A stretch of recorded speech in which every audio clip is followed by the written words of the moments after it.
Alright, hello everybody. Welcome back to today's stream. We're gonna continue playing Please Be Happy. We now have a kid in the household. By all means. No, I think I'd rather have the dog. Audio's good, thank you. Man. Shall we pick up where we left off?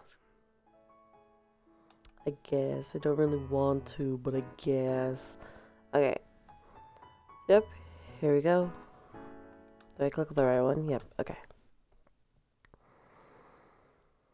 Judging by the knocking at my window, it turns out Silver and I had different ideas of early. Okay. She's coming over here so we could take her to the airport.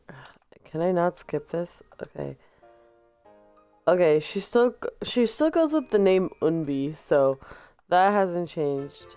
I'm hungry. You're always hungry. Damn. So? Fair enough. Lyra finds me in the library almost the moment I'm done cleaning up, and I follow her to the kitchen. She takes a seat at the table expectantly while I go to the fridge and pantry to see what we have. It's the part of the evening which would make more sense to have dinner instead of a snack. Juliet's upstairs and would probably come prepare something if we asked her to. But I'll cook us something. that decision is probably meaningless to Lyra, who just nods indifferently from the table, but it'll be the first for me. I've watched Juliet make food enough times, and I should be able to pull off something simple, like when I cooked breakfast for myself a while ago. As long as I pay attention to what I'm doing, it can't be too hard. I hope. I get a box of pasta, a jar of sauce, an onion, and a pack of meat. It should be everything I need. First, I fill up the pot of water and put it on the stove to start boiling. Then I grab a cutting board and a knife and get the onion ready. It rolls around a lot and I cut some out all crooked, but I eventually manage to slice it. Very carefully, I chop them into even smaller bits. You're getting onion on the ceiling. Well, onions fall, Lyra, so you can't get onion on the ceiling. That's not how that works. Juices, yes, but the actual onion, no. I look up, she's right. A couple chunks are stuck from where they flew off of the knife. Maybe I was moving the knife a little too fast. I don't think that's how gravity works, but okay. It'll fall off eventually. I dump the onions into another pan and turn on the heat, and also grab some butter from the fridge.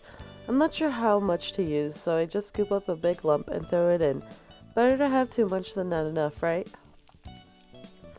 It takes a while, but the butter melts and the onions start to sizzle, and soon the whole kitchen smells pretty good.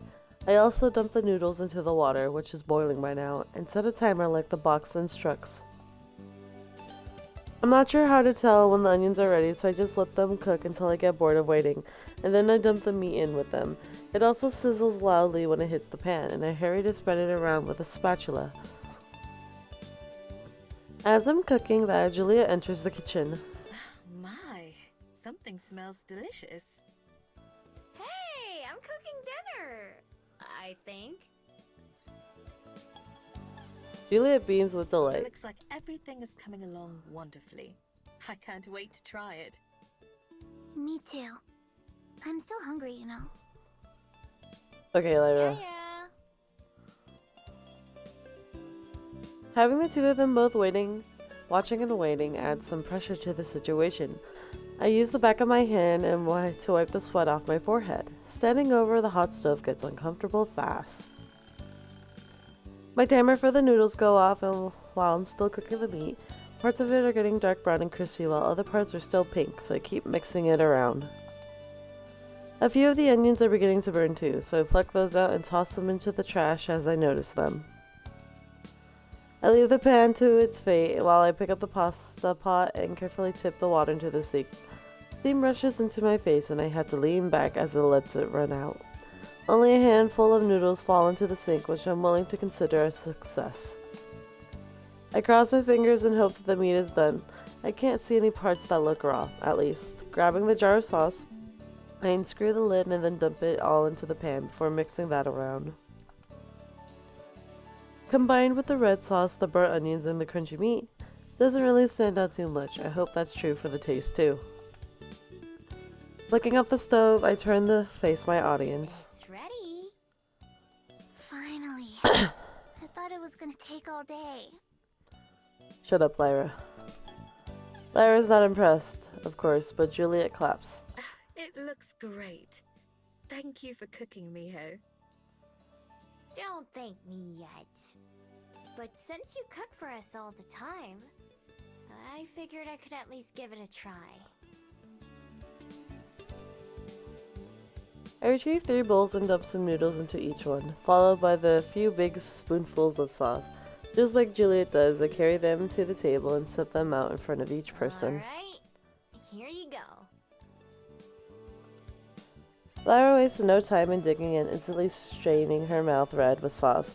Juliet waits for me to sit down with her fork hovering over the bowl. I examine the finished dish that I made. It's not pretty, but it doesn't look wrong at least, and it does smell pretty good. I take the tentative bite. Bite. It's not the best thing I've ever eaten, but it's far from the worst. At the very least, it tastes pretty close to what I expected it would taste like. Juliet blows on hers to cool it down before taking a bite herself. As she swallows, her eyes go wide with awe. It's delicious. Cool. I'm glad it turned out okay. No, Miho, I mean it. It's delicious. What do you... Oh! You can taste it?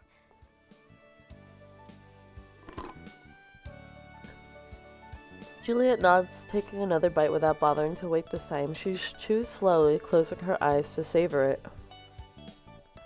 When she opens them, I see a tear sparkle in the corner. The richness of the tomatoes, the saltiness of the meat. It's the best thing I've had in decades, even over a century. Juliet is a liar. I know Juliet was saying that some of her given gifts were like fading away, so I'm wondering if like her some of her taste buds are just coming back. Either that or Miho messed up the dish so bad that she could taste it. It's not that good. It's fine though. Next time you should add some salami. That's my favorite. No one cares. Mediocre or not, Lyra finishes her bowl in record speed and then gets up to serve herself more. That's amazing! I wonder why. I didn't do anything that special to it. I'm not sure either, but I certainly can't complain. I don't like Lyra. I'd rather have the dog, because he can't talk. Like, just because it's a Juliet route, I feel like they're like, oh, let's have another kid to replace Cassette. Like, bruh. No. I thought it was supposed to be like, it feels like they're really forcing for Lyra to be like, you know, their kid. And at this point, it's kind of just like, let's be honest, Miho isn't really ready to be like a guardian of that type.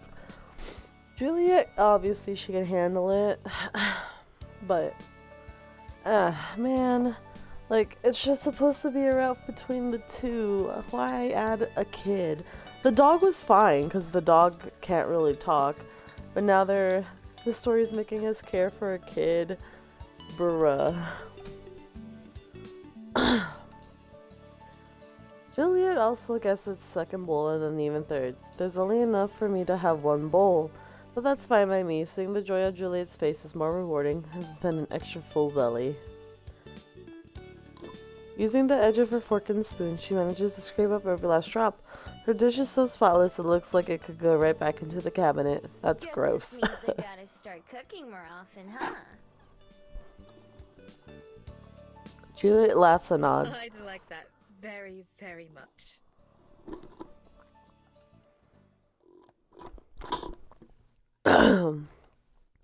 After months of practicing, the day of the play finally arrives. Okay. Performance starts. I don't know. I don't think, what is it? I don't think, Juliet is gonna go to the stage, so we're gonna skip it. Oh, I guess she did go to it since they're outside. Oh well. The play is the same as always. The moon sits high in the sky as Juliet and I make our way through the quiet streets hand in hand. While Laura is fast asleep at home, this is the first time we spent together with just the two of us since we got back from the edge of the world. We catch a shuttle to the nature preserve from the same place and I boarded it last time, and just like our shuttle to the edge, it's almost devoid of other passengers. The preserve is open at all hours to give nocturnal fable like Juliet the opportunity to come to visit, but I don't expect it to be nearly as busy as when I went there. Sure enough, we're practically alone as we enter, having the whole area to ourselves. It's just as beautiful as I remember. Yeah, it's gorgeous. We meander through the lush, sprawling forest before ending up back near the calm river. Julia and I point out nesting birds and skittering lizards as we see them. It's a much different atmosphere than when I was here in the daytime, but not in a bad way. Just quieter and more relaxed. I'm glad we can go out like this. It's been a while, huh? Yes, it has. It's been hectic having another mouth to feed and look after. For sure. I don't really mind it, though. I do. Nor do I. I do. We come to a stop near the water, not far from the covering sitting area. I can see my reflection staring back at me, but it looks like I'm alone. Although she's right beside me, Julia has no reflection to speak like usual. Like her ability to taste some food, I wonder if that'll come back someday. It's been fun having Lyra around, even though it's only been a couple days. I like being able to help her out. I don't like Lyra. I know she's appreciative of it too, even if she has trouble expressing that sometimes. Yeah, I don't blame her for that. I know what it's like. Whether it's cooking for dinner or setting up the TV or just checking on her at night, Lyra's presence has given me a sense of purpose that I really didn't have before. She's shown that she's capable of taking care of herself, but she's still choosing to rely on Juliet and me. I keep thinking of that hopeful blue glow that Umbi described. If Umbi had seen me back when I first came to the library, I probably would have had the same color surrounding me. Tonight, Lyra went to bed without needing any reassurance that her time at the library is limited, and she even complimented the meal that Juliet prepared for dinner. Just like I did, she's settling into a routine. What are we gonna do about her? I ask quietly. Juliet doesn't answer at first. I know that she heard me. She's probably thinking about it too. The answer seems obvious, of course, but also huge, life-changing for more than one life. I want her to stay. I know what that means. At least, I kind of do. You would know better than me, since you've been through it before. But I don't want to tell her she has to leave someday. Not when I know she doesn't have anywhere else to go. I don't know what usually happens to kids without a family. But if I was her, I wouldn't trust some stranger who told me what I had to do, where I have to live. And one thing I do know is how hard it is to be alone in the world, with no one you can talk to or trust. I don't want anyone to feel that way. Not if I can help it. I rest my head on Juliet's shoulder and she puts her arm around me. The sheer amount of responsibility that I'm suggesting we take on is overwhelming. I don't know anything about taking care of a kid. I didn't even know how to properly take care of myself until recently. Excuse me. There's so much that I'm only vaguely aware of. School, clothes, chores. I never had a childhood or grew up in the normal sense of the word. Word. But none of that matters. What's important is that Lyra's here, and her future is in our hands. Man. Everything I've learned since coming to Wellington, all the ways I have grown, they all point towards this being the right decision. Besides me, I feel Juliet slowly nod. In the end, it's not our choice to make. What's most important is what she wants. It's a cruel fate that dealt her this hand in the first place. Someone so young shouldn't have to make such a huge decision. But we can only play with the cards we're given. If being with us is what Lyra wants, then I would be happy to oblige. The road will be long and difficult. There will be tears and frustrations on both sides, I'm sure. And I'm sure it will take some time before she can fully trust and accept us, as it should. But I know there will also be smiles and joy. Little things and big things that make the difficulties worth enduring. If that's something that she's prepared for, as much as she can be, and that you're prepared for too, Miho, then I want her to stay as well. I left my head to look around. All around us are the remainders of many lives, big and small, from the chirping crickets and the croaking frogs to the other park visitors who pass us by. All of them, all of us, exist together here under the same moon, breathing the same air. I used to take these connections for granted, just like I did my everyday existence. It is not just what I've gained since then, but also what I've lost, that makes me pause and silently reflect. Jongin, my person, who never ever forgot me. Aspen and Juliet, who opened up their hearts and lives to accept me. Even Unbi, who eventually came to trust me. They all made me who I am. I'm fortunate to have had them in my life. I can be that for someone else. Can I help someone grow the same way? The one thing the one thing that all those people have in common is that they all took a chance on me, and I took a chance on them. If there's one thing I've learned, it's that all the best things in life come with risk and uncertainty. This decision, as big as it may be, isn't any different. Turning to Juliet's eyes, I nod. I'm prepared. I'm not. Her gentle warmth engulfs me as her arms pull me into an Then we'll embrace. speak with her tomorrow. Damn.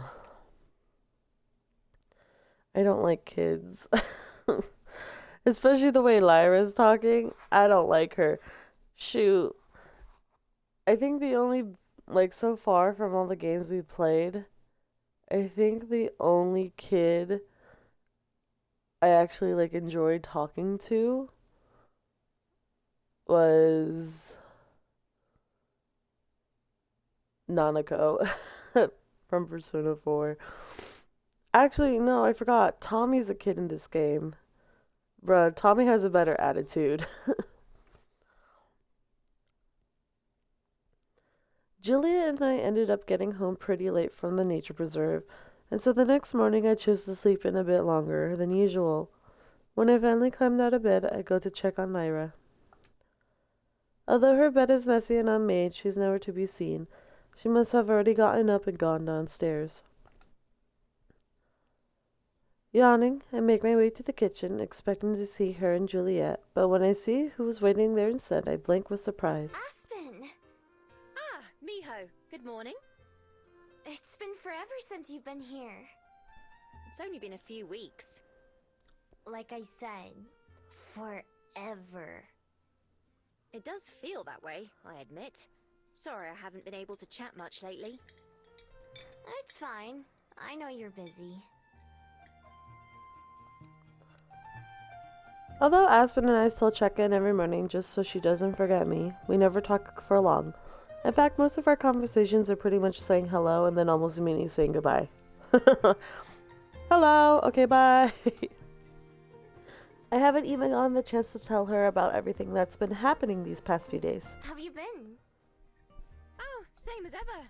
These past couple weeks I've been working hard on some edits to my manuscript that a publisher requested. It's been tough, but I can finally see the light at the end of the tunnel. That's great! So they're gonna publish your book?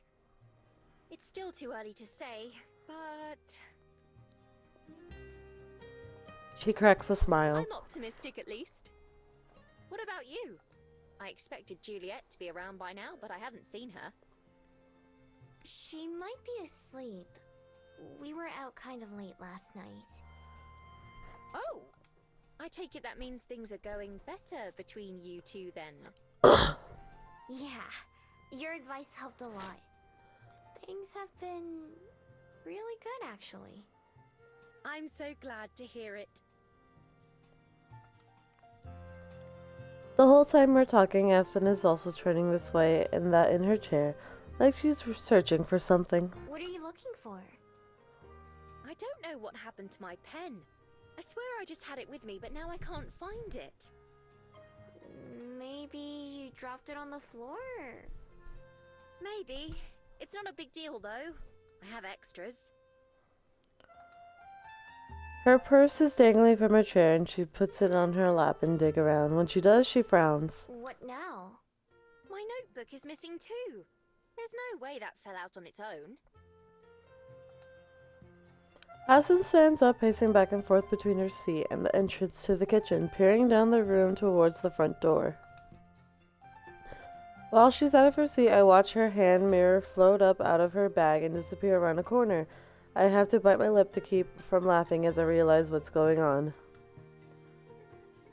Looking frustrated, Aspen returns and sits back down. Odd. Taking a peek into her purse again, Aspen suddenly looks up and glares at me. Did you do this? Do what? My mirror. I'm certain it was just here. I just saw it and set it aside. I didn't touch it. I swear. Then who did? As fun as it is to watch Aspen get flustered, I don't want her to get genuinely upset. I look over in the direction where I saw her mirror vanish. Alright, Lyra. That's enough. Lyra suddenly pops into view right next to me, instead of where she disappeared. She has a notebook and pen in one hand and the mirror in her other. Why'd you ruin it? I was gonna get her whole bag next. Across from me, Aspen stares in shock, her mouth moving but unable to actually form any sentences. Ooh. Huh? Aspen, meet Lyra. Lyra, meet Aspen. She's not a wolf. Don't worry. Lyra rolls her eyes at me. Fucking smack this kid. I don't like her. I can tell. You do? Can you tell? Oh, really? Can you? Oh. You couldn't tell the difference between a wolf and a fox, oh. After blinking a few times, Aspen manages to get herself somewhat under control. Nice to meet you, Lyra. From the way she stares at me, even while talking to a kid, I can tell Aspen wants an Do explanation. you live here too? I don't. Why do you ask? You act like it. I can't help but snort with laughter. Aspen, meanwhile, seems like she can't tell if she should be offended or not. Having had my fun, I decide to help her out. Lyra's staying at the library for a while. We met her a couple days ago. I see. Juliet sure does love her strays. Lyra, may I please have my things back? Fine. What an annoying kid. You're not even, like, cute about it. Stopping over to where Aspen's sitting, Lyra returns her belongings. So you're able to use magic too, I see. Uh-huh. Can you? Unfortunately not. I wish I could. Just to show off, Lyra disappears again, and Aspen instantly clutches her purse tightly. Poor Aspen. How long are you able to stay invisible? Reappearing, Lyra shrugs. I have to hold my breath. Oh, that explains it. I thought she always puffed out her cheeks for dramatic effect, but if it's part of her magic too, then that makes more sense. Looking smug, Lyra sits down in the last empty seat at the table. When's breakfast? Dunno. Juliet's still asleep. I can start making us something, though. I can wait. Juliet's cooking is better. This time it's Aspen who tries to stifle a laugh. She doesn't mince words, does she? At least she's honest, I guess.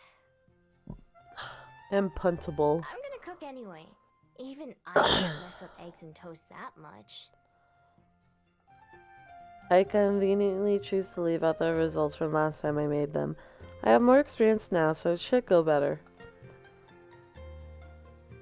Once again, Julian turns up while I'm halfway through cooking. Good morning, everyone. My, what a crowded kitchen we have today. Morning! The food will be ready soon. This time, I'm keeping a close eye on the eggs to make sure they don't overcook, and on the toast to make sure it cooks enough. While I do that, Juliet goes and retrieves another chair from somewhere so that we all have a place to sit. When everything looks right, I dish it up and serve it. Aspen and Lyra eat without any complaints, which I take to mean it's good enough, but it's Juliet's reaction that I'm most curious about. I watch intently as she prepares a careful bite, chewing thoughtfully when her face lights up. It tastes wonderful. Awesome! I'd happily cook every morning if it makes her smile like that every time.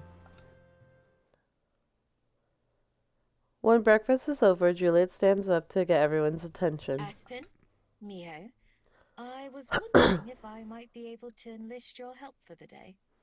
Since the library is closed for the weekend, I thought it might be a good opportunity to give this place a thorough cleaning.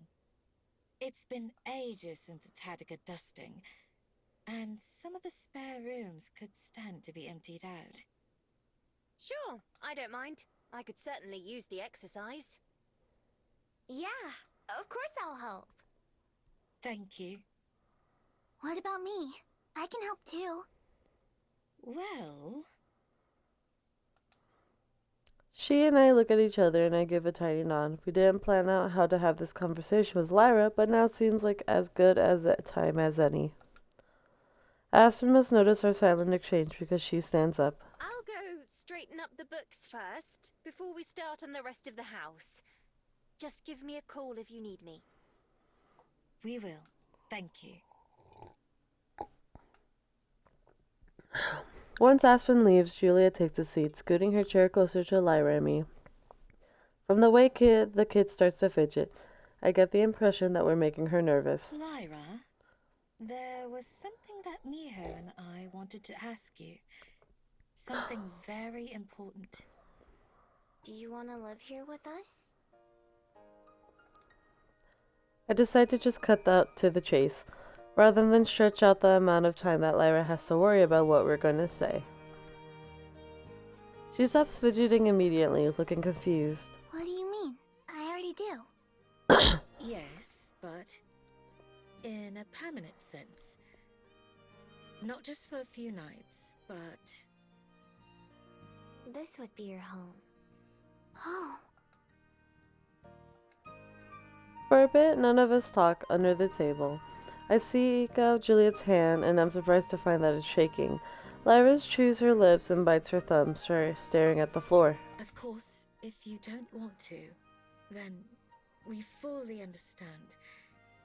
Both of us will do everything we can to help you find somewhere that you do want to be. Yeah. We won't make you go back to the people you ran away Excuse from me. or anything like that. Even though we've already promised her that, I feel like it bears repeating. if I do, then what would we be?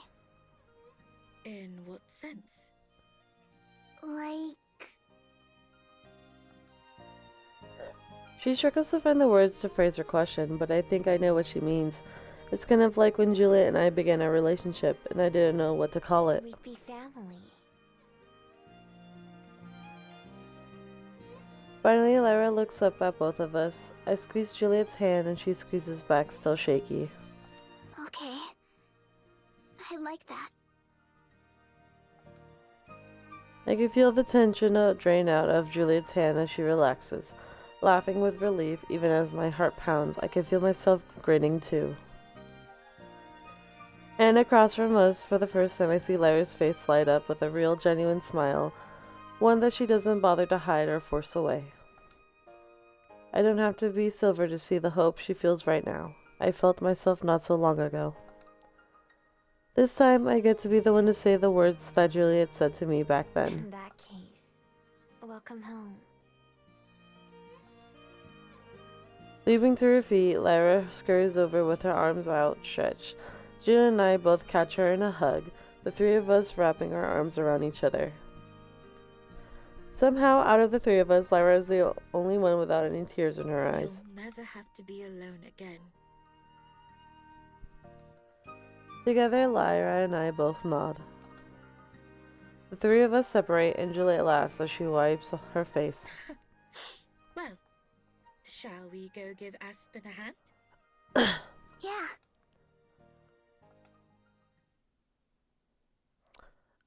Okay. That little moment with them, I felt nothing for it. Like, I know it's supposed to be a heartwarming little moment for them, but no, I do not care about Lyra so much so as where, like, I would, like, sob tears for this genuine moment compared to, like, Tommy. Like, his story was more sad compared to, like, Lyra. I don't like Lyra. We find Aspen up near the front, idly wiping down one of the display cases with a rag. She turns around to face us, and I see her sizing up all the details at once. Our tears, Lyra's hands in Juliet's, and her newfound smile. I can tell she understands.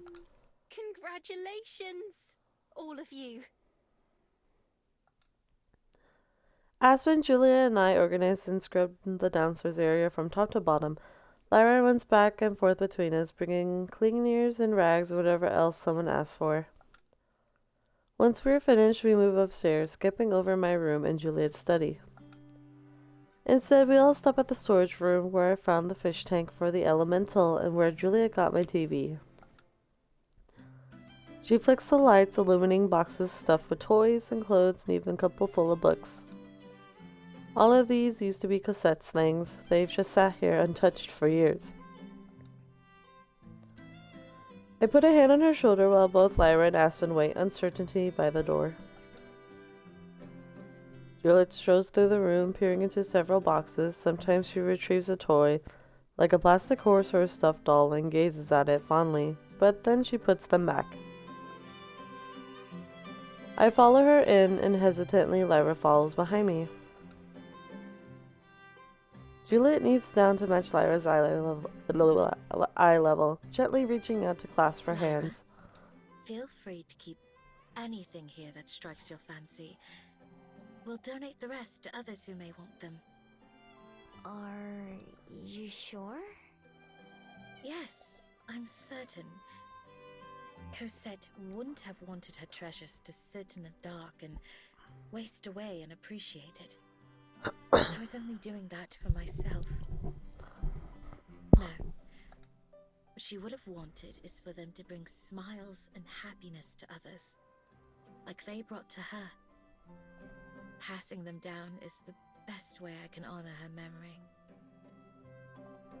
I'll take good care of them. Promise.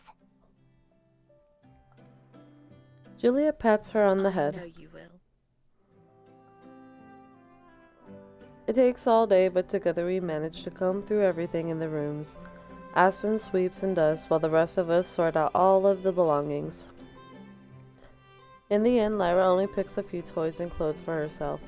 The rest are packed neatly into boxes that Juliet and I haul downstairs, to be picked up by the charity group later. We go room by room, cleaning up until we reach the last one, Lyra's room. All of us help her carry her chosen toys in, setting them up on the shelf or in a toy box. Aspen and Juliet swap out the bedsheets and the curtains and take care of all the dust. We also rearrange the furniture just to give it a new look. There are a few things Juliet takes with her too, photographs and a journal and other personal belongings. She takes those into her study, giving them a place of honor by her desk, where they'll never be out of sight, but also where they are surrounded by the records and lives of others who came before, people who might have known her. Juliet puts a smiling framed picture of Cosette on the shelf, facing towards the door. In the photo, Cosette is laughing and winking even as she's walking away from the camera. I have to say, she looks right at home too. Whew, I'm beat.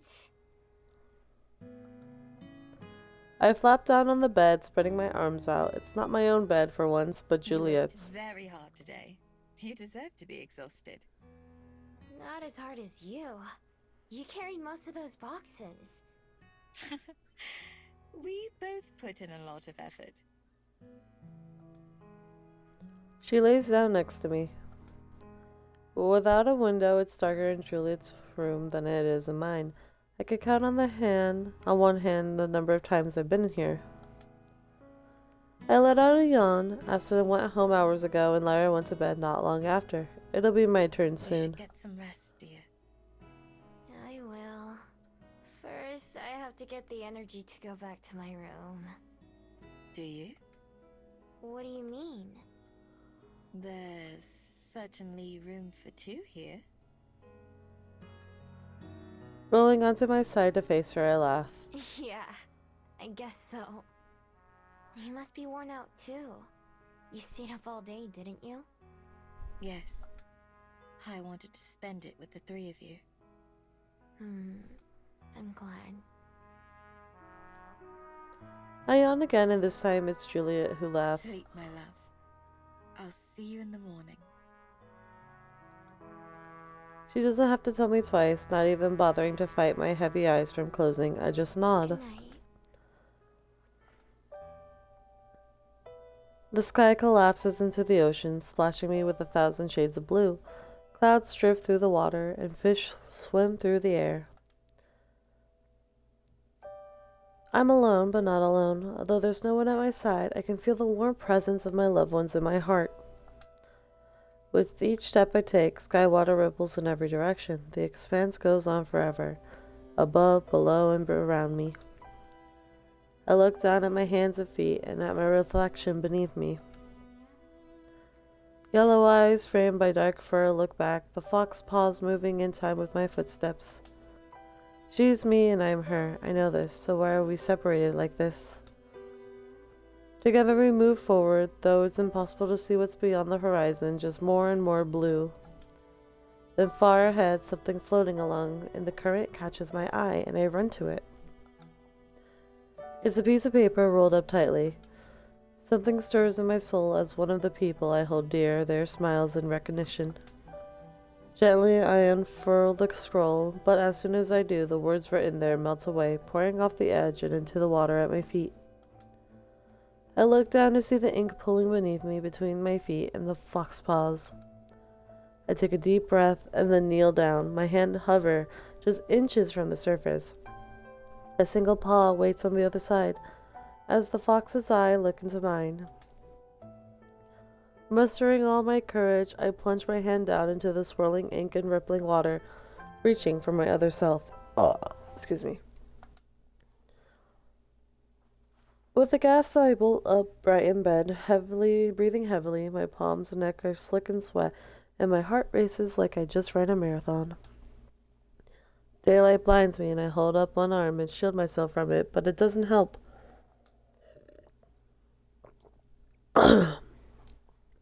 As I became aware of the other sensation, like the unfamiliar bed I'm in and the warmth of someone beside me, I remember where I am. Juliet's room, not mine. Usually my dreams fall away as soon as I wake up, but the one I just had remains vivid in my mind. That endless blue lingers in my thoughts, a crystal clear memory.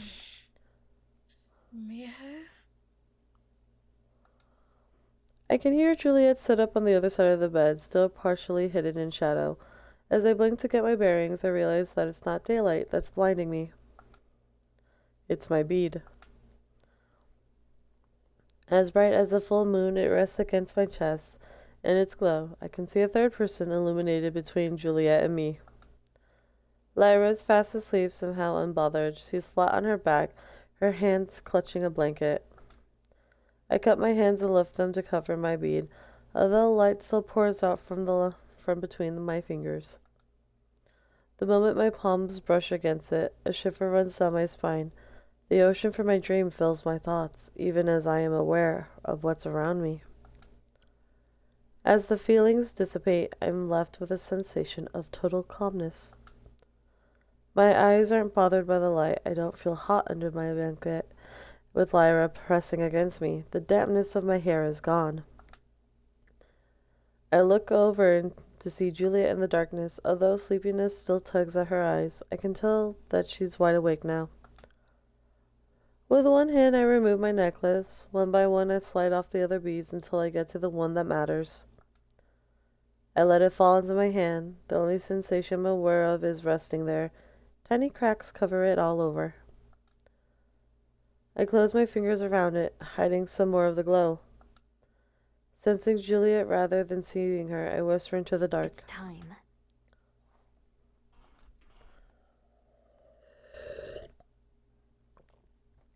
I stand up and I feel the bed shake as Juliet stands up as well. We go out into the hallway together, carefully shutting the door behind us. From the hallway window, I can see that it's still early morning, just around sunrise. I uncurl my fingers again, letting the brilliant light illuminate the hall. Juliet and I both look at it, and then she meets my eyes. Strangely, I don't feel any nervousness. Let's go down to the beach. The ocean here isn't quite the same as the one in my mind. It's rougher, with dotted and boats. The shouts of fishermen handling the morning catch drift over from the boardwalk. The noisy drone of a landing airship buzzes over them. Juliet and I stand out just out of reach of the tide, not far from where I must first confess my feelings to her. Her parasol blocks the early morning sun as we face each other. Out here, the light from my bead isn't so pronounced. It hasn't gotten any dimmer, though. A noisy awareness hums in the back of my mind, like a radio not quite turned to a station. It's impatient. I'm impatient. I lock eyes with Juliet. Neither of us say anything. Neither of us need to. She just nods, encouraging me. I turn toward the sea. Slowly I bring the bead to my lips. As it gets closer, the humming in my head gets louder, and the ocean in my mind feels like it might break free into reality. Then, the moment the bead touches my tongue, it melts away, like candy, and the humming sound stops. The ocean recedes. Closing my eyes, I feel the magic spread throughout my body. It's like a wind inside me that I inhale, filling my lungs, not just my lungs, but my heart, my mind, and everything else. That breeze ripples across my skin from the inside, flexing my fingers and curling my toes. It moves to fill every part of me, this magic I was born to inherit. It drifts across my memories, making the colors more vivid and filling in details I'd forgotten. The springtime green of the trees in the forest, the agony of my injured leg, the bitter cold of being caught in a storm, the softness of my first night in my own bed. I do feel my body change as my one tail splits into 9, unfurling behind me like Juliet's parasol. I understand Anubi's words now, when she teased me for not figuring it out. Swallowing my bead hasn't made me into a different person. What it wanted was only ever what I wanted. The pain of loss and the comfort of love. Happiness. I've experienced these and so many other things for myself already. My bead hasn't ever known anything that I didn't know. It's only been an extension of me. And what I know is that I haven't reached the end of my journey. Just another step on it. I still have to strive for those things that I want. to be happy, to be in love. They aren't destinations either. They're pathways themselves that I have to strive to follow, to stay on. Chonho. Sky Fox. Before me, the sky and sea appear to stretch out forever, meeting at the edge of existence. Though separate, they match each other in their vastness. Both are as hopeful a blue as I've ever seen. Miho. Juliet says my name like a statement, not a question, confirming that I'm still here in front of her. I'm still me. Juliet. Still, it seems fitting that my first word as a new me should be her name. How do you feel? I take a moment to assess that. Being a fox feels different from being in my other form, but this feels like a mixture of both. The scent of the ocean, fish and salt and more, is stronger in my nose. Among the chaotic noise of the fishermen and other city bustles, I'm able to pick out individual voices and focus on individual sounds. Each grain of sand on the beach stands out, so numerous that I look at them too long my eyes start to hurt. In the same way, I can notice each thread of Juliet's shirt, each splinter on the nearby boardwalk, each bubble in the rising tide. Different, but the same. I can notice more of everything around me, but I don't feel that different on the inside. I'm still just Miho. Good. I would hope for nothing else. I take a few steps, getting used to the feeling of having more tails. Although they're heavier, moving them comes as naturally as moving just one did. They fan out behind me, the only evidence of the change I just underwent. Bruh. That and the missing necklace around my throat. Do I seem any different to you? Not at a glance. Is it what you'd expected? Because she has 9 tails now, if she sits down, does it like form a chair for her? That's what I want to know. Can she just sit on her tail without like hurting herself and just get comfortable? I don't know if I was expecting anything in particular. I said that to Unbi, and she just laughed at me. But I get it now. She's evolved. Oh no. She's a Pokemon. You know what? At this point, might as well, yeah. My beat didn't change me. I've changed myself. I think maybe that's why Unbi isn't quite ready yet. But I'm sure she will be soon. I think she's on the right track now. Juliet gazes at me with admiration in her eyes. There was a time where that would be kind of embarrassing, but I didn't know what she was seeing in me. Now, having made peace with who I am, I feel like I can stand a little taller. Do you remember what you said once, back when we first met? I believe it was one of the first times we had breakfast together. You said that you wanted to learn how to be a person. I'd say I accomplished that.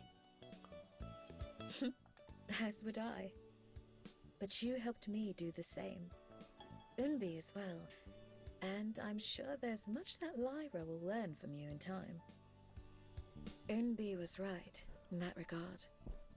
The capacity to change. Not just yourself, but the others in your life has always been within you. Yeah. I guess my bead was just trying to show me that all along. Now that it's gone, I wonder if it means people will be able to remember me normally. If not... Then it'll be another trial, another goal to work towards, another challenge to overcome. Somehow the thought of that isn't so scary anymore. Because I know that I can rely on myself and on my loved ones, and that things will turn out okay. I smile. If not, then I'll keep trying to find a way. I'm pretty good at that after all. Somehow you always do. The sun is getting higher and Juliet repositions her parasol to block it. It feels luxuriously warm on my tails, but I know Juliet can't be comfortable. You should go back to the library without me. I'll be home soon, but I want to walk around a bit first. All right. It's probably best if Lyra doesn't wake up to an empty house. I'll see you again soon then. Before she goes, we embrace each other for a kiss. Her lips feel even softer than usual, and her hand as it holds mine for a moment is gentler. We step apart, sharing a smile, and I wave goodbye. Juliet starts making her way back home.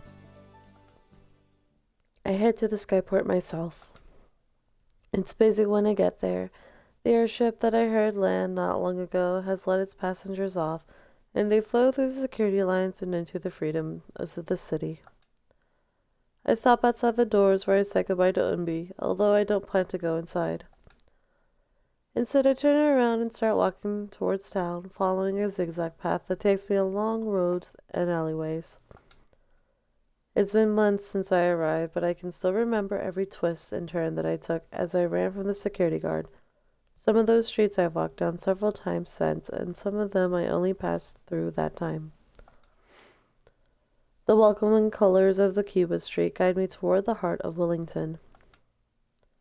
Along the way, I pass by the Bell House, pausing outside of it. It's still early enough that inside is still dark, except for a couple lights in the kitchen. Even Aspen isn't here this early. In the glass window, I can see my own reflection. I half expect to find a fox staring back at me, but not this time. Like I said to Juliet, I'm still just Miho. From the Bell House door, I make a sharp turn and go back to the way I came from. On my way to Mount Victoria, I pass by the road to the library, but don't go down it, of course. I'm not quite ready to go home yet. I'm sure Juliet is waiting for me there, and Lyra too, if she's awake. I wonder what she'll have to say about my new tales. I keep on walking, and soon the rising green slope of Mount Victoria comes to view. Climbing up the mountain is pretty much automatic, since I can remember every curve and incline in the trail before it happens. Although I pass a few people who are also on their way up, and also some people heading down from the top, I'm all alone when I reach the summit. Just for a moment, I know, but a moment is enough.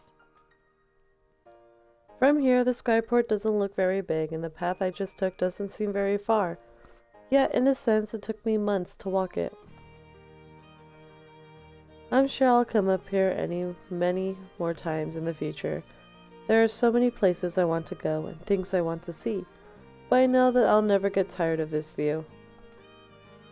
The people, the places I care about are all within my reach. For me, everything comes back to this spot. When I stood up here for the first time, I couldn't have known the journey that was about to begin for me.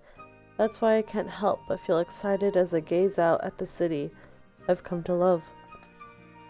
So many things are changing, but for once that isn't scary. The future is uncertain, but that just means it's full of opportunities and potential. I'm done with letting life just happen to me. From now on, I intend to make it what I want. A sudden gust sweeps across the mountain, down through the forest and out towards the sea. It ripples through my hair the same way it ripples through the trees. As the leaves rustle together in the breeze, it sounds like a warm laughter. Little fox, where's your home? The wind whispers. Closing my eyes, I relax and surrender myself to it all. Right here.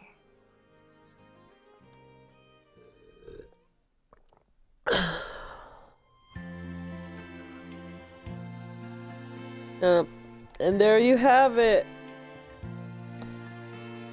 The end of Juliet's route. We did it! Yay! As I open to another path, Okay, can we skip this? I want Okay, we can. Thank God. Oh, well there. What was the log? Okay, yep. So, everything is ready, packed up, and on its way down to the underworld. All that remains is us. After 100 years in the library from Juliet and half a decade from Lyra and me, it only took a couple days for everything we owned to be organized into boxes and sent ahead to our new home. Everything that we're keeping, at least. The child nightmare is over. Yeah, I mean, she was still annoying when she appeared on screen. There was just so much to give away. Toys and clothes Lyra had outgrown. Furniture we didn't want to take, mementos that we left with our friends. The only part that's remained unchanged are the library shelves themselves. Aspen swore that she wouldn't take a single book off the shelves after taking over. Oh, okay, so Aspen now owns the library. The bedroom I shared with Juliet, Lyra's room, and Juliet's office were the last ones to be packed up. At first, it was jarring to see so much empty space, but over time, I stopped thinking about it that way. Rather than picturing what's not there anymore, I prefer to think of it as being ready to be reborn. Whatever this place becomes, I hope whoever is here after us loves it as much as we did. Aw, does that mean Aspen is older now? Oh no. Are you ready, dear? As ready as I'll ever be. For what might be the last time the two of us stand together in the library foyer, hand in hand, we take a final look around. The creaky spots on the floor, the faintly musty smell of so many books, the curtains fluttering in the breeze, all of it is imprinted on my heart. I'll never forget it. This was the first home I ever had. Well, the second after the forest, but as far as I'm concerned, it's where my life began. We made a lot of memories here. I know that will be missed just as much as we miss it, despite how long it's been. I'm still not entirely used to people remembering me, but I prefer that bittersweet feeling to the pain of being forgotten. Now it's time to say goodbye. Juliet clicks open the locket around her neck. Oh, Miho looks different. Juliet looks the same. On one side, there's a tiny picture of the four of us, Juliet, Lyra, Aspen, and me. Although it's just the three of us who are going, Aspen will always be part of our family. Even now, she's at the skyport, waiting to see us off.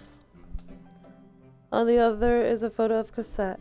She has the same wry look in that picture as in her portrait that once hung on the wall. Half smirk, half laugh. Her smile is immortalized forever. The tiny hands on the clock tick imperceptibly onwards. What about you? Are you ready? There are plenty of things that I'll miss. Sure, I haven't even thought of them all yet. After so long, I can scarcely believe that I'm leaving. And yet, I'm excited for what awaits us. Not just in our new home, but in our new lives. I feel the same way I did 5 years ago, when we first fell in love. I can't wait to see what happens next. Wait, 5 years ago. But you guys just... Hold on now. Wait a minute. Didn't you just say that, like, you've been alive for a few decades? Excuse me.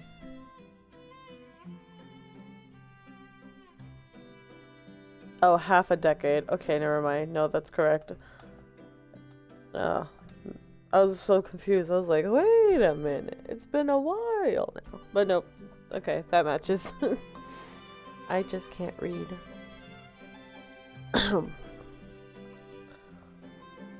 We lean in at the same time, and the same thought on both of our minds even after another 100 years.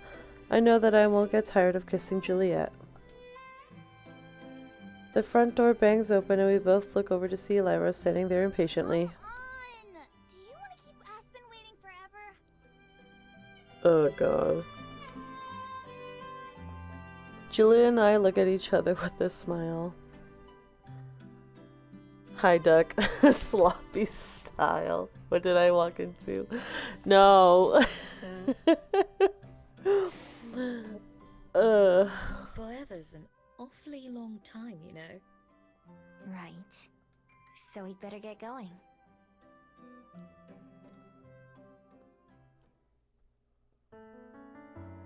We got an achievement. Zinnia Elgens. Achieved Juliet's wild ending. Wild ending? What the frick? Okay. It's about time. I was getting bored. Okay, we're at 95%. So I'm assuming the other ending is this one. They about to go feral. Excuse me. I'm assuming that, like, you know, because we chose I don't want my current life to change. So I'm assuming we're gonna click this one. I'm excited for what it could mean. Oh man, we gotta go through the whole story again. This sucks. It's intimidating, but it's also kind of exciting. It feels like anything could happen, and the promise of change is enough to make me want to see what comes next.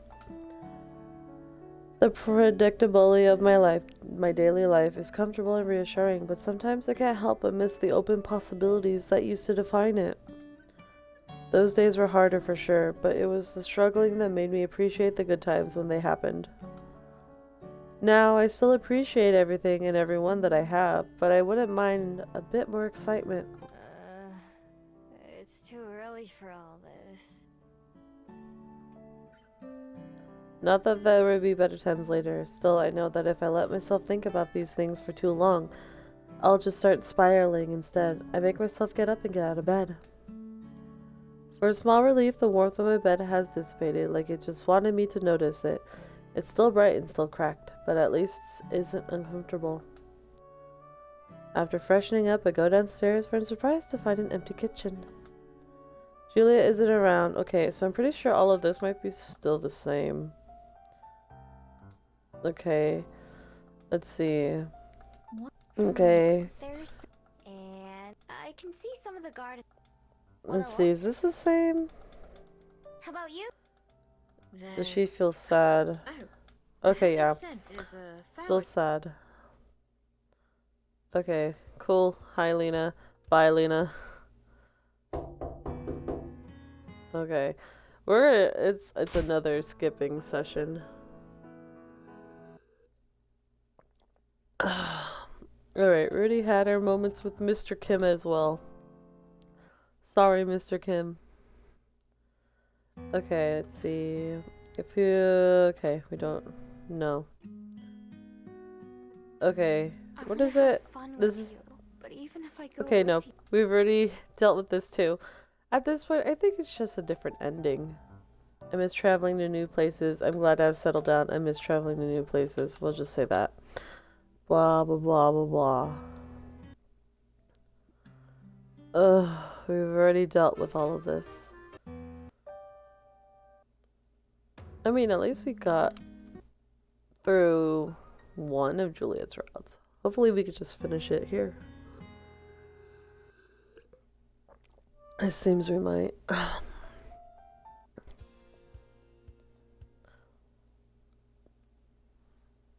Okay, let's see. Later that night, I find myself lying awake, looking at the ceiling. Juliet's out running errands. Okay, no.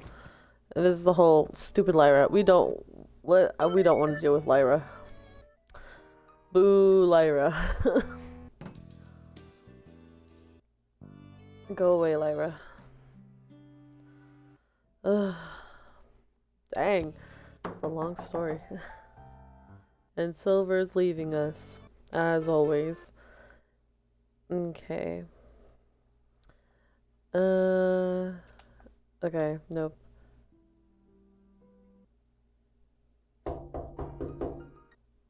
And now Silver's leaving. Okay. Dang. It's crazy, I never, like, if you, like, watch everything skip, you don't really notice how everything is, like, super, what is it? Super fast? Or, like, how long the game is. Alright, okay. I think this is also when... I'm beat. You worked Okay, nighttime. So, what's gonna You happen should with the get bead this some time, though? do you? What do you mean? There's Okay, Yeah, well, let's skip this I then. guess so. You might... yes. Oh, I can't skip it. Sleep, my Good night. I gotta manually skip it. Skip it. Okay, this is all the same. This is the same. Okay. She's talking about her bead. Uh-huh. What's happening? And Lyra's here. Ew, Lyra. Go away, Lyra. So, what is happening? It's time. Duel. Okay, are they gonna go to the beach again? Let's go down to the beach. Okay, yeah, they are. Okay.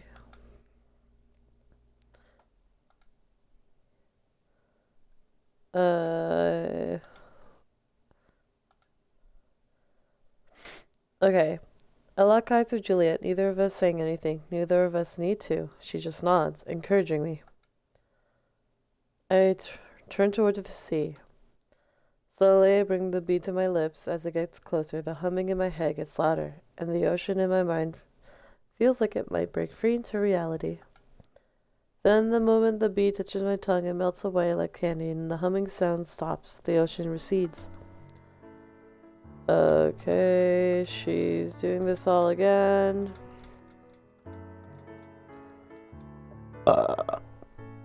Excuse me.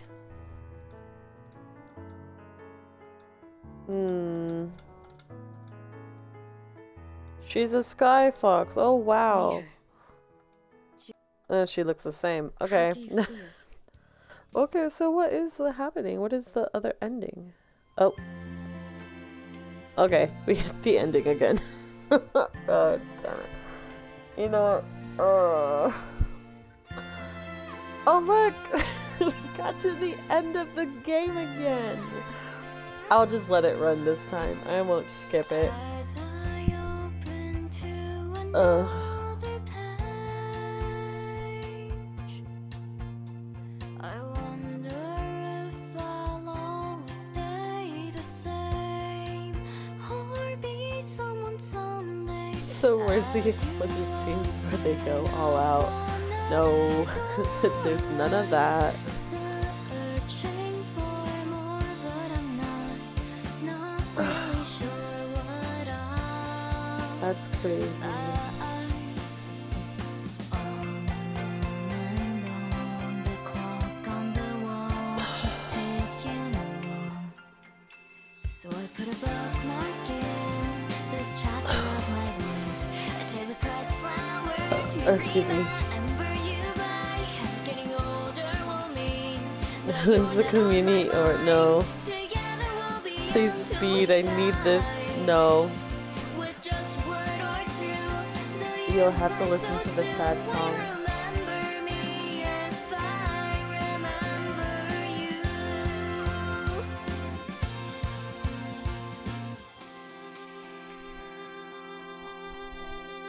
Tomorrow's just another new today. I wonder if our hearts will stay the same, or if we'll ever change now. All that we own are our memories, so I'll hold them close and I'll live my life with my heart on my sleeve. I could be listening to Miho's voice actor singing Baka Mitai again. Oh no. So I put a bookmark in this chapter of my life until it press forward to remember. The real question is, should I play another Yuri game right after? Maybe I'll forget a bit of you, maybe you'll forget me too, but I'll treasure every second, and I know that you will too.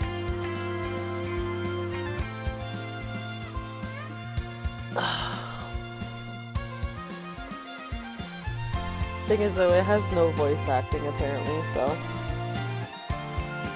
that's the only sad thing about it. Pot agreed, which allows me to pull 2 more Yuri-based games from my deck. Pot agreed, more like Pot of Yuri.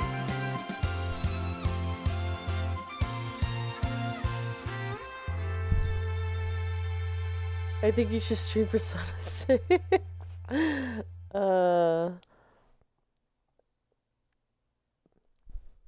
Alright, let's see what happens afterwards. Okay, they're going back to the underground? Okay. Are you ready, dear? As ready as I'll. Okay, that's the same. I'm so confused. What about you? There are plenty of things that I'll and yet Okay. Come on! forever. Right. So we'd better get. Wait. What? No. Shall we pick up where we left off? 96%. Wait. No. What? I'm so confused. What chapters are we missing? Okay, there's 1.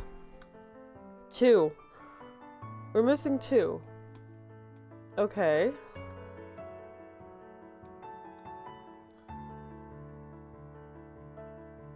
Missing 1. 2. Excuse me. Okay, I gotta look it up now. Gee, thanks, game. Alrighty, alrighty.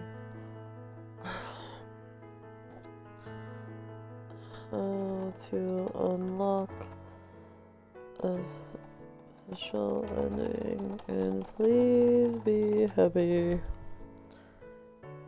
You think they slept tongue? No.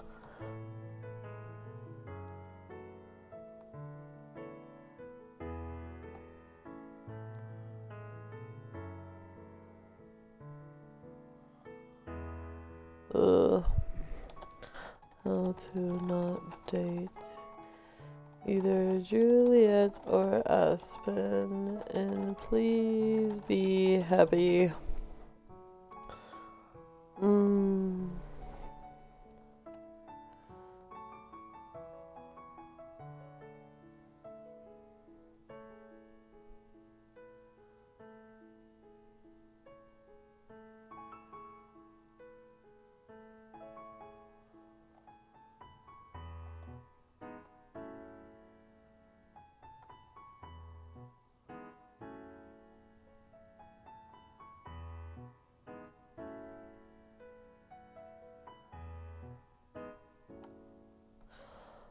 I'm so confused.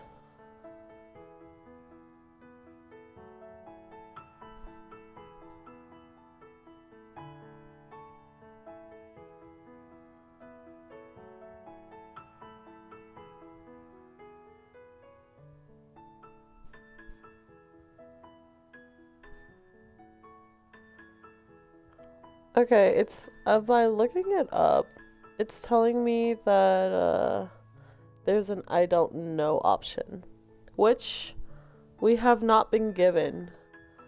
So guess what? We're gonna speed through the whole freaking story again. Oh New god. beginnings are exciting, aren't they? It's aight. Skip! We've now docked at Wellington. Skip! Okay. Skip! Welcome to the skipping stream.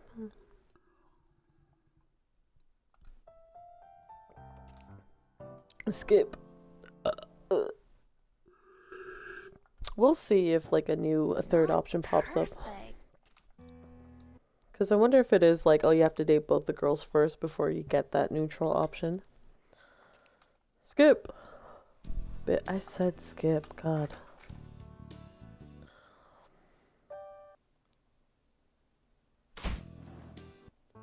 Man, I love watching movies full speed ahead.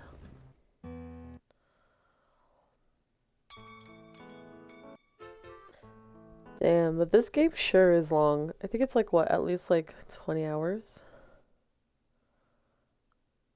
What if I don't want to go to either of these?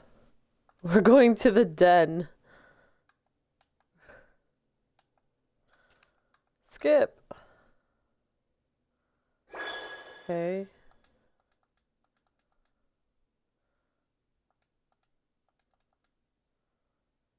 What the heck? Oh, I guess we have to choose one of the side stories. Boo. Okay, we already know Mr. Kid. We already know Tommy. Ugh. Okay, go library again. Skip.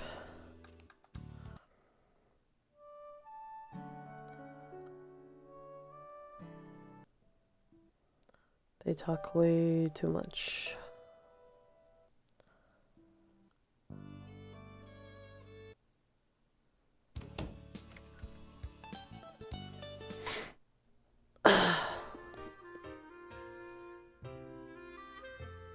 Okay, look, there's no option between the two girls. So what do you mean? Can I just skip it? Fine, fucking Aspen. Damn.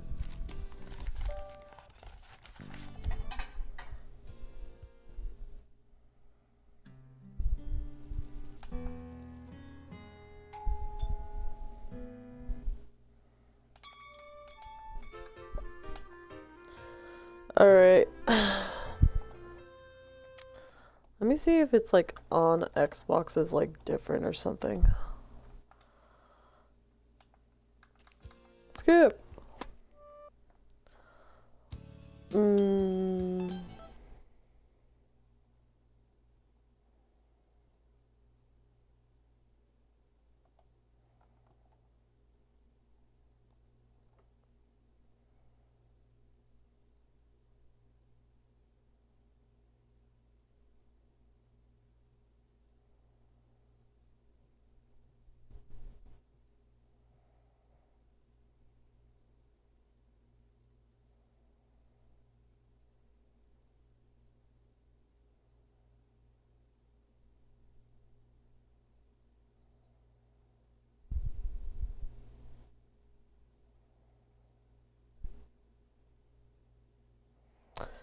Okay. Oh,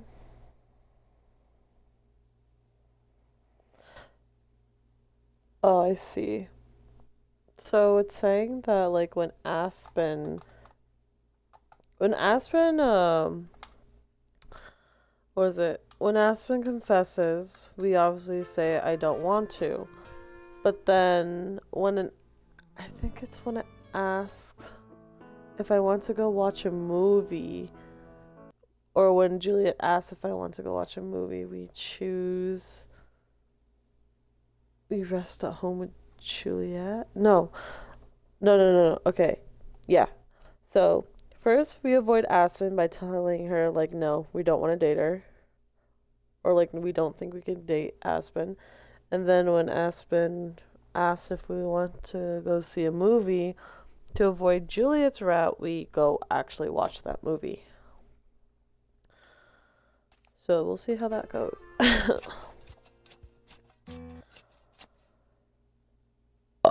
Oh, excuse me.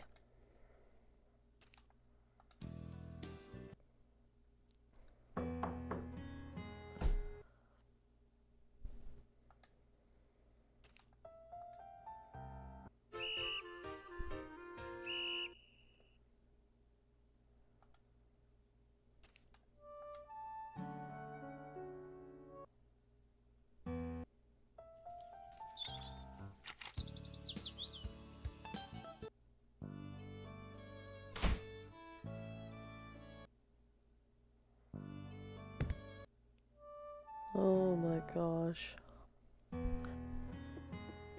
I wonder how long it's like time-wise. if you skip the whole story. Just how long is the skipping scenes? Blue bubbity bubbada bubbity. Alright, forgot Mio has her angsty teen moment. Overall, though, I feel like at least Miho's character, I was hating on her for sure during the beginning because she was being annoying. And wah, what was me? Like, sad for her. But overall, her character has gotten better.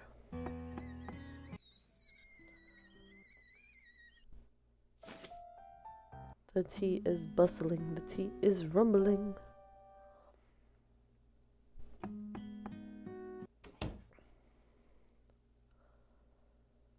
Oh boy.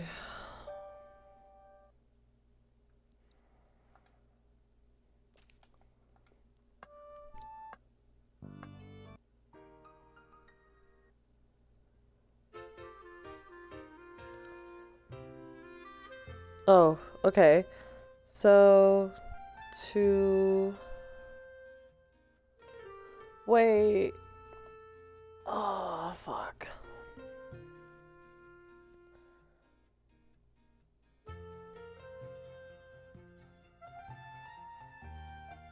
Okay, so I don't want to... Okay, so I guess we're gonna go watch the movie with Aspen. It's like watching a really big TV, right? Precisely. Okay. I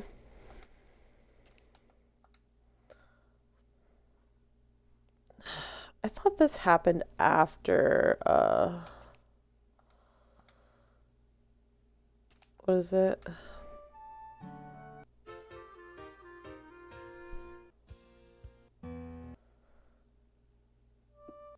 Yeah, I thought this was gonna be after... Oh, great. Her confession. Hooray. I decided I don't think I could do it. I don't think I can do it. Okay.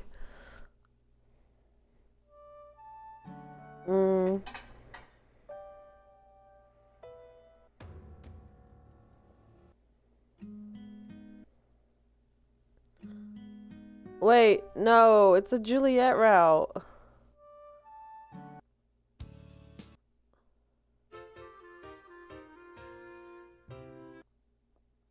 I've done exactly what it said.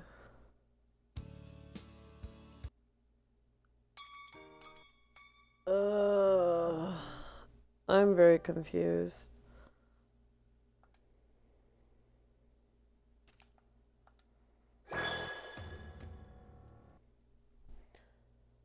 Yeah, no.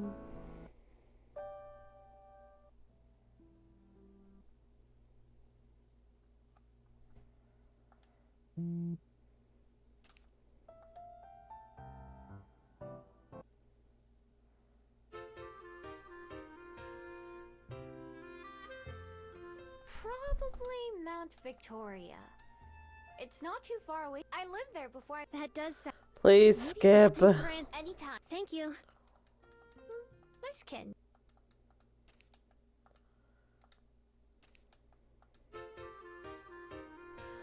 Okay. I wonder if those kids. Skip. Alright, let's see. I'm gonna see if I could look at like what other people are saying. But let's see. La la la la la Knock, la knock. la la. Hmm.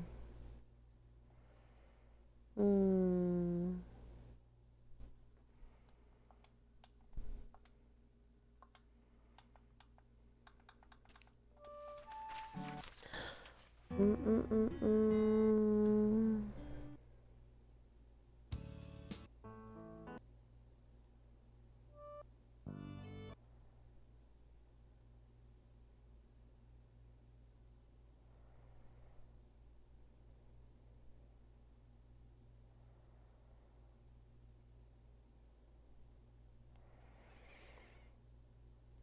Oh shit. Okay. There's an actual playthrough. There's a guide. Oh my god.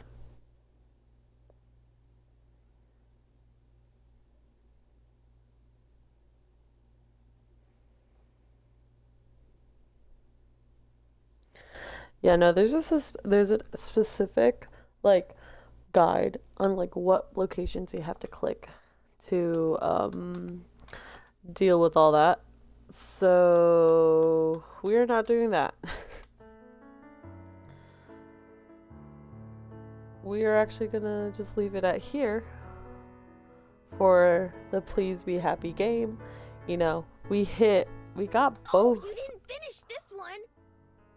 Jesus. We finished both Juliet and Aspen's route. You know what? That's good enough for me. I know apparently there's another like a different route for both of them, but I don't want to have to go through that step-by-step guide just to get it. So we're just gonna end it here for this game, and maybe the Please Be Happy was the lesbians we made along the way.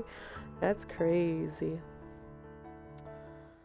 But yeah, that is going to be it for Please Be Happy. It was a nice story. Personally, between the two girls, I liked Aspen more. She has more of a better personality for me compared to Juliet.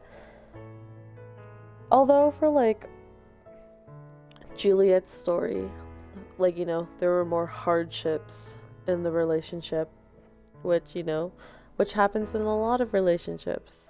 Whereas compared to Aspen, everything seemed to just worked out in the end. Which by all means, that's great. There's no problems with her. But like, it also just like, you know, when you go through hardships and work through it, there is a bond. Definitely there is that for Juliet, but not for Aspen. But personally, I liked Aspen's route more. Alright, but yeah, that is going to be it for the Please Be Happy streams. I'm gonna quickly download the other Yuri game and start playing it. So I will be right back.